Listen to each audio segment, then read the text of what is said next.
কি আনন্দে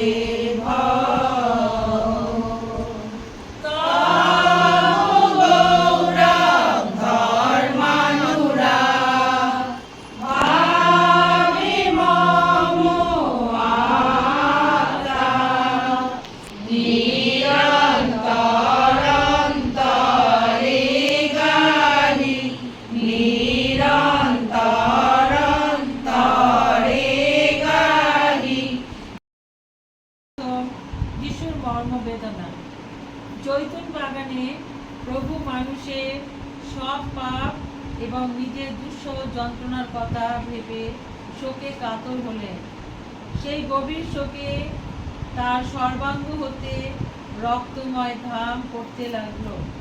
এসো গেতসেমানি উদ্যানে যিশুর রক্তাক্ত ধর্মপাত ও তার মর্মবেদনার নিরূপ তত্ত্বটি আমরা ধ্যান করি। আমাদের সর্বস্ব পিতা তোমার নাম পূজিত হোক, তোমার রাজ্য প্রতিষ্ঠা হোক, তোমার ইচ্ছা যেমন স্বর্গে তেমনি মর্ত্যে পূর্ণ হোক। আমাদের দৈনিক অন্ন আজ আমাদেরকে দাও, এবং আমরা যেমন অপরাধীকে ক্ষমা করি তেমনি তুমি আমাদের অপরাধ ক্ষমা করো। আর আমাদের অকে প্রলোভনে প্রবৃত্তিতে দিও না, কিন্তু অনর্থ হইতে রক্ষা করো। আমেন। মারিয়া প্রসাদ কন্যা প্রভু তোমার সহায়, তুমি নারীকুলে কন্যা, তোমার গর্ভের ফল যিশু ধন্য। হে করুণাময়ী মারিয়া, ঈশ্বরের জননী, আমরা পাপী, এখন আমাদের মৃত্যুকালে আমাদের মঙ্গল প্রার্থনা করো। আমেন। মারিয়া প্রসাদ কন্যা প্রভু তোমার সহায়, তুমি নারীকুলে কন্যা, তোমার গর্ভের ফল যিশু ধন্য। হে করুণাময়ী মারিয়া, ঈশ্বরের জননী, আমরা পাপী, এখন আমাদের মৃত্যুকালে আমাদের মঙ্গল প্রার্থনা করো। আমেন। মারিয়া প্রসাদ কন্যা প্রভু তোমার সহায়, তুমি নারীকুলে কন্যা, তোমার গর্ভের ফল যিশু ধন্য।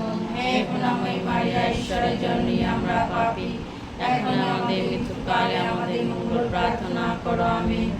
মারিয়া প্রসাদ কন্যা প্রভু তোমার সহায়, তুমি নারীকুলে কন্যা, তোমার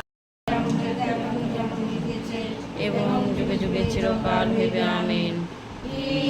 ঈশ্বর মোদের পাপ ক্ষমা করো, নরক হইতে মোদের বাঁচাও।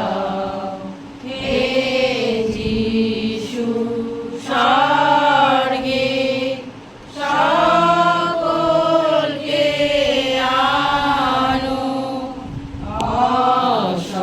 অসহায়কে সাহায্য করো। হে ফাতিমা কুমারী, আমাদের জন্মভূমির মঙ্গল প্রার্থনা করো। হে ফাতিমা রানী, আমাদের পুরোহিতগণকে পবিত্র করিয়া তোলো। হে ফাতিমা কুমারী, সকল পাপীদের মনে ভক্তির আগুন জ্বালিয়া দাও। হে ফাতিমা রানী, আমাদের দেশ খ্রিস্ট সেবা চোখে জলে হাহাকারে, যে বসে রয় পথের ধারে, চোখে জলে হাহাকারে, যে বসে রয় পথের ধারে, তারে বুকে তুলে নেবার, সে তো তোর খ্রিস্ট সেবা। তারে বুকে তুলে নেবার, সে তো তোর খ্রিস্ট সেবা। সেবা কর দুঃখী জনে, সেবা কর আর্ত জনে, সে তো তোর খ্রিস্ট সেবা। সে তো তোর খ্রিস্ট সেবা। দান করা যে শুধুই ভালো, সেরকম যেন আমরা হতে পারি। আর খ্রিস্ট প্রভু এই পৃথিবীতে এসে বহু বহু বাক্য প্রচার করেছিলেন, যাতে প্রত্যেকটা মানুষ এই জীবনের শান্তি, আনন্দ, প্রাচুর্য লাভ করতে পারে এবং মৃত্যুর পর যেন তার সেই ঐশ্বরাজ্যে যেন প্রবেশ করতে পারে, সেটাই তার ইচ্ছা ছিল। তাই খ্রিস্টপ্রভু পৃথিবীতে এসে বহু বহু বাক্য প্রচার করেছিল আর বলেছিল, আর তোমরা সেই সত্য জানিবে এবং সেই সত্য তোমাদিগকে স্বাধীন করবে। তো খ্রিস্টপ্রভু মানুষ যে পরাধীনতার বন্ধনে আবদ্ধ হয়েছিল আর মানুষকে স্বাধীন করার জন্য সে এই পৃথিবীতে এসে, আমরা এতক্ষণ শুনেছি কত কষ্ট, দুঃখ, যন্ত্রণা সহ্য করেছে শুধুমাত্র আমাদেরকে উদ্ধার করার জন্য। সে নিজে, তাই বলছে খ্রিস্টপ্রভু বলছে, আমি সজীব গাছ হয়ে যদি আমার প্রতি এই রকম অত্যাচার হয়, তোমরা তো শুকনো কাঠ। তো আমরা জীবনে কত ভুল, দোষ, কত অন্যায় করি, তথাপি যদি আমরা একটু কষ্ট পাই, আমরা আবার ঈশ্বরের কাছে অভিযোগ করি যে কেন তুমি আমাকে এরকম কষ্ট দিচ্ছ, তুমি কি আমার দুঃখ দেখতে পাচ্ছ না? তাই খ্রিস্টপ্রভু পিতার আজ্ঞাবহ হয়ে সে যখন যদি আমরা কেউ জানতে পারি যে আমাদের এইরকম করে হাতে পায়ে পেরেক ফুটিয়ে কষ্ট দেবে, তখন আমাদের কিরকম অবস্থা হবে? এরকম অবস্থা হলে মানুষ পালিয়ে যায়।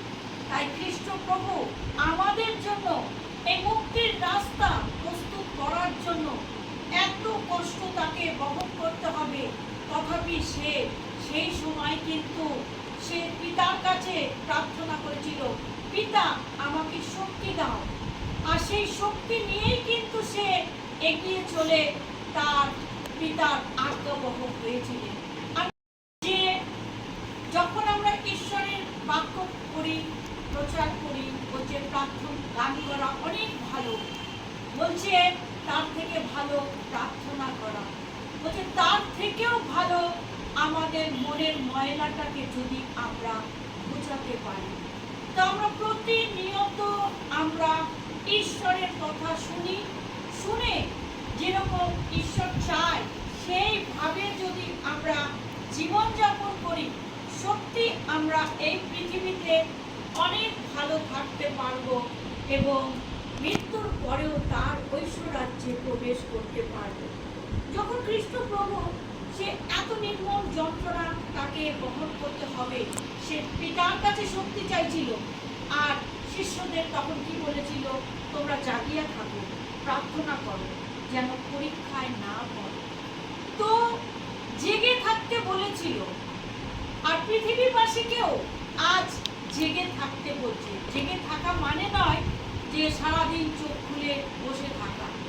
জেগে থাকা মানে আমরা আমাদের জীবনকে কিভাবে চালাচ্ছি, কি করছি না করছি, আমরা যেন নিজেদের বিষয় যেন সতর্ক হতে পারি। তাই বলছে তোমরা জেগে থাকো, প্রার্থনা করো যেন পরীক্ষায় না পড়ো। তো আমরাও যেন প্রতিনিয়ত জেগে থেকে প্রার্থনা করি, আমাদের জীবনে যা কিছু ফাঁদ আসুক, যাই আসুক, আমরা যেন সেটাকে জয় করে যেন এগিয়ে যেতে পারি। আর বলছে আত্মা ইচ্ছুক বটে কিন্তু মাংস দুর্বল। আমাদের আত্মা চায় যে আমরা প্রভুর পথে থাকবো, তার কথা শুনবো, সেইভাবে জীবন কাটাবো, কিন্তু আমাদের এই মাংস দুর্বল। এই মাংসের বশে পড়ে আমরা বারবার জীবনে ভুল দোষ আমরা করে ফেলি। কিন্তু যতই আমরা ভুল দোষ, একটা বাবা মায়ের যদি দুটো সন্তান থাকে, তিনটে থাকে, চারটে থাকে, তার বাবা মার ইচ্ছা থাকে আমার যা কিছু আছে সব কিছু যেন আমার সন্তানরা লাভ করতে পারে। সেরকম ঈশ্বরের প্রাচুর্য, ঈশ্বরের সম্পদ যেন সবাই যেন লাভ করতে পারে, সেটাই তার আনন্দ। আর তাহাদিওকে দিতে অঙ্গীকার করিয়াছে, ঈশ্বর চায় আমাদের সব কিছু দিতে যাহারা তাহাকে প্রেম করে। আমরা যদি সত্যি তাকে ভালোবাসি, মানুষকে ভালোবাসি, ঈশ্বর আমাদের যা দিতে চায় আমরা সব কিছু লাভ করতে আমরা পারি। পরীক্ষার সময় কেহ না বলুক ঈশ্বর হইতে আমার পরীক্ষা হইতেছে। আমাদের জীবনে যা কিছু পরীক্ষা হয়, এই দুঃখ, কষ্ট, জ্বালা, যন্ত্রণা, আমরা যখন কখনো যেন না ভাবি যে ঈশ্বর এটা আমার পরীক্ষা করছে। কেননা মন্দ বিষয় দ্বারা ঈশ্বরের পরীক্ষা করা যাইতে পারে না। কোনো মন্দ জিনিস দিয়ে ঈশ্বর আমাদের কখনো পরীক্ষা কিন্তু করে না। তিনি কাহারও পরীক্ষা করেনও না, কোনো দরকার লাগে না তার আমাদেরকে পরীক্ষা করার জন্য। কিন্তু প্রত্যেক ব্যক্তি নিজ কামনা দ্বারা আকর্ষিত হইয়া প্ররোচিত হইয়া পরীক্ষিত হয়। আমরা জীবনে প্রলোভনে পড়ি, পড়ে আমরা পরীক্ষিত হই, কিন্তু ঈশ্বর আমাদের কিন্তু কোনো পরীক্ষা করে না। আর বলছে পরে এই কামনা সগর্ব হইয়া পাপ প্রসব করে এবং পাপ পরিপক্ব হইয়া মৃত্যুকে জন্ম দেয়। আমাদের ঈশ্বর দেয় না, আমাদের ভুল বশত আমরা দুঃখ কষ্ট জ্বালা যন্ত্রণা পাই। তাই ঈশ্বর বলছে, হে পরিশ্রান্ত ভারাক্রান্ত লোক সকল, আমার কাছে এসো, আমি তোমাকে বিশ্রাম দেব। ঈশ্বর চায় আমরা জীবনে যা কিছু ফাঁদে পড়ে আছি, যা কিছু কষ্ট দুঃখ আছে, সব কিছুর হাত থেকে যাতে আমরা মুক্তি লাভ করতে পারি। তার জন্য আমরা আমাদের জীবনের সমস্ত ভুল দোষকে স্বীকার করে ঈশ্বরের চরণে আমরা একটা সুন্দর জীবন যাপন করার জন্য যাতে প্রতিশ্রুতি নিতে পারি। ঈশ্বর সকলকে আশীর্বাদ করুক, এই গৃহে বসবাসকারী সকলকে আশীর্বাদ করুক, সকলের মনোবাঞ্ছা পূর্ণ করুক, সবাই যেন শান্তিপূর্ণভাবে জীবন কাটাতে পারে। আমরা এখানে যারা উপস্থিত আছি, আমাদের প্রত্যেক পরিবারে আশীর্বাদ নেমে আসুক, প্রত্যেকের জীবনে জ্বালা যন্ত্রণা রোগ ব্যাধি দুঃখ কষ্টের হাত থেকে আমরা সকলে বাঁচি এবং অপরকে বাঁচানোর একটা সুন্দর রাস্তা যেন দেখাতে পারি। ঈশ্বরকে ধন্যবাদ। আমিন।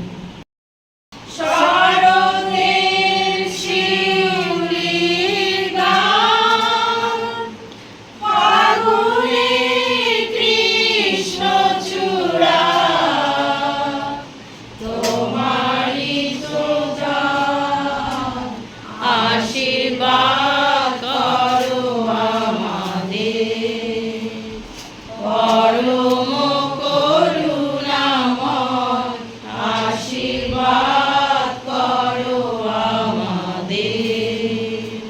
চিত্তে ভালোবাসা দাও, পূর্ণ সুধার রস ঢালো, উত্তরণ হোক জীবনে সুমধুর সঙ্গীতের মতো। আশীর্বাদ করো আমাদের, পরম করুণাময়, আশীর্বাদ করো আমাদের। আজ এখানে আমরা সবাই একত্র হয়েছি প্রার্থনায়। গতকাল অন্য জায়গায় ছিল, আজকে এখানে আমরা এই বোনের বাড়িতে আমরা একত্র হয়েছি প্রার্থনা, সেই জন্য। তো তোমরা দেখতে থাকো, তোমাদের ভালো লাগলে তোমরা সাবস্ক্রাইব করো এবং শেয়ার করো এবং লাইক দিও, কমেন্ট করো, ঠিক আছে?